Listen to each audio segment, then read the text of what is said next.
மாசம் பிறந்துடுச்சு தங்க சம்பா நெல்லு இடிச்சு புது பானை பொங்க வைப்போமே புது பானை பொங்க வைப்போமே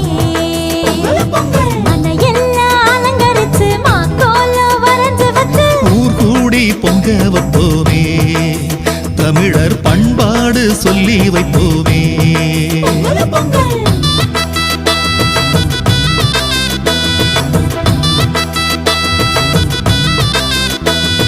குப்பையெல்லாம் கொளுத்துவோம் அப்பையெல்லாம் திருத்துவோம் கொட்டு மேளம் கொட்டியாடுவோம் போகி பண்டிகையை கொண்டு